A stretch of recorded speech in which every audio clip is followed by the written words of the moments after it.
and welcome to Shanghai. I'm Chen Xuan. And I'm Stephen Radcourt.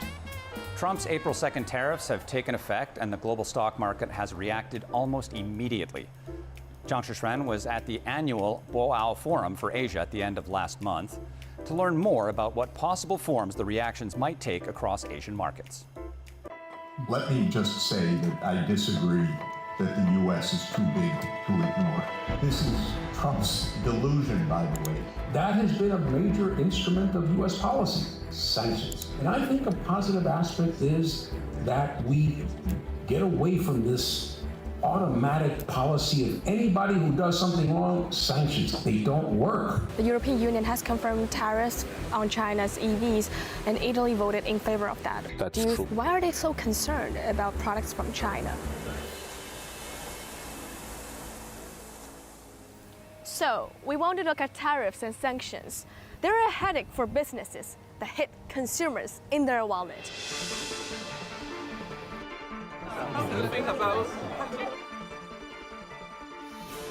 Today, I believe that the goal of tariffs is to prove that President Trump was not wrong. He thinks that the threat of the U.S. market is so overwhelming that it gives vast leverage, that he can threaten everybody, that he can redraw the world geopolitical map by threatening tariffs and sanctions and so forth. This is absurd. And by the way, in a completely different context, this was the American delusion. And if those tariffs and sanctions continue, where is the world going? We're not going to see the disappearance of the U.S. either, but we are not going to see the U.S. being the driving force of change, rules, principles, and organization for many years. 10 years ago, the very aggressive against China.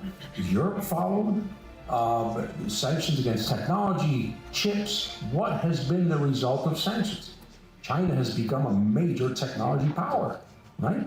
So these sanctions have unintended consequences. And China today is probably the world's greatest manufacturing superpower. And of course, these sanctions were intended to have a separate goal. Banking sanctions, these things they're automatic, they're inertia. Anything happens, sanctions. Banking sanctions against Russia. What has been the impact? Well, we can't use dollars anymore. And then we complain about countries are moving away from dollars. That trend has already begun, according to some experts, notably with the shift away from the primacy of the dollar. We're witnessing, the experts tell us, a shift towards non-traditional currencies, baskets of currencies such as the euro and the yen, and of course the renminbi. In 2023, you may know, for the first time, more than 50% of Chinese exports, those exports are conducted in renminbi, not in the US dollar system. And China is building currency swap measures, the accumulation of gold, the first state-backed e-currency. The United States doesn't have such a policy. More likely, we are going to see a further decline with fits and starts, perhaps ending in the Hemingway way. At first slow, and then suddenly collapse happens.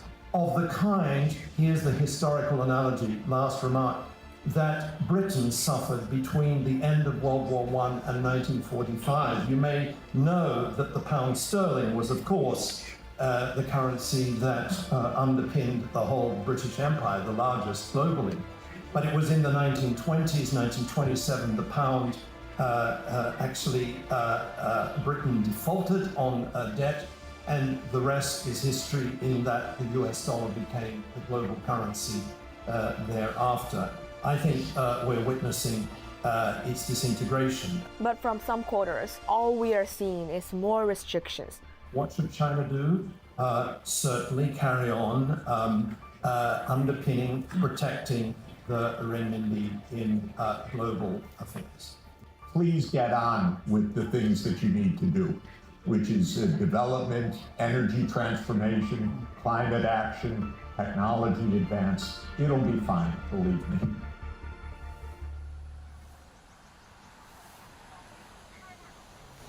During this year's Boao Forum for Asia, Shanghai Eye sat down with Michele Geraci, former Under-Secretary of State at the Italian Ministry of Economic Development, to talk about the future potential of cooperation between Europe and Asia. Professor Geraci, great to have you with us. My pleasure. Thank you for having me. Currently, what do you think is the most critical change that can bring a huge effect to all industries? The isolation of Europe, stuck in between the US and the East. They took a rivalry approach towards China, that's the European Union, thinking that the US would protect it, and instead the US is now going against the European Union. So this is the biggest change. We have the largest economic bloc in the world that is now isolated east, west, and south. Where do you position Asia and China in this changing world? China and Asia represent some of the new points of this new multipolar world that is emerging. So the decadence of the United States hegemony and the growth of many points of interest of economic stability. And China, of course, is one of the main ones, together with some other Asian countries. So the role of China is now becoming more and more important within the region and the whole Eurasia continent. In the past 2 years, Western countries have been imposing more restrictions on China's products and tech. Most recently, Italy has banned DeepSeek on data privacy grounds. And some other countries have made similar decisions. That's Do you true. think it's fair? Why are they so concerned about products from China? No, it's not fair, it's silly. So the blocking of DeepSeek is a sanction that will hurt our own users and our own companies, because we should, if we think DeepSeek is a competitor, I don't know of what, because we don't have an AI company in Europe. So let's pretend we fear the competition of DeepSeek. We want to study it. We want to test what it does so that we know who we are competing against. But blocking it just means that we don't even know what fight we are fighting. So that's a very stupid idea to block DeepSeek, of which, by the way, I'm a user every day. You were with the Italian Ministry of Economic Development. So what's your take on these restrictions on the economic grounds? Will they slow Europe down? Further, because Europe already has serious problems of economic growth. We don't have EV industry. We don't have a semiconductor. We don't have a mobile phone industry. We don't make solar panels, wind turbines to the extent that we need for this green transition.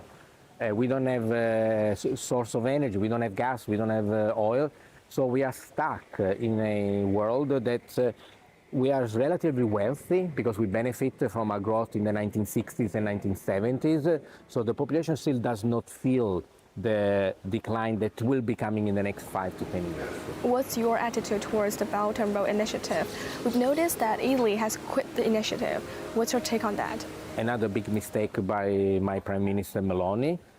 So while I was in the Ministry of Economic Development, Italy joined the Belt and Road because I think that with the growth of Asia and Africa, we do want to contribute to the development of those markets. There could be new market for our exports, new market for building infrastructure that so Italian company would make money. So I see no harm in it. But Meloni, my Prime Minister, she exited and she has not been able to explain why. Are the drastic policy changes from the Trump White House affecting how Europe deals with Asia and China? It should, but we should think, if the US is now against us, let's look for friends somewhere else. But where are these friends? We exit the Belt and Road, so we don't want to do business with 150 countries in the Belt and Road. We said that China is a systemic rival, so we don't want to do business with China. We said that India is bad guy to buy oil from Russia, and so we don't want to do business with India. Where do we do? Where do we look? There is nowhere to look. So we are stuck in our own bubble, having made enemies ourselves, enemies of countries that have done really no harm to us. And how will this affect the global economy? Europe will become less and less relevant. So we'll have a decline of Europe and a growth of Asia, little by little. It will take time, of course, because Europe still remains a big market, but people perceive the changes, not the absolute level, very much. So this will also create social issues within Europe, because you cannot tell people that they're going to live worse and worse. What are suggestions for cooperation between Europe and Asia in this changing world? Join again the Belt and Road, join the New Development Bank, and be part of this development, of this new, let's call it, Global South. We cannot just watch it and say they are bad, we should join. Mr. Geraci, great to have you with us. Thanks for your time. Thank you very much, my pleasure. If you've got a question for us, you can find us on all the socials. We'd love to hear from you. You can find all our content online as well. And join us right here on Dragon TV, Monday to Friday. Thank you so much for watching and see you next time. Bye-bye.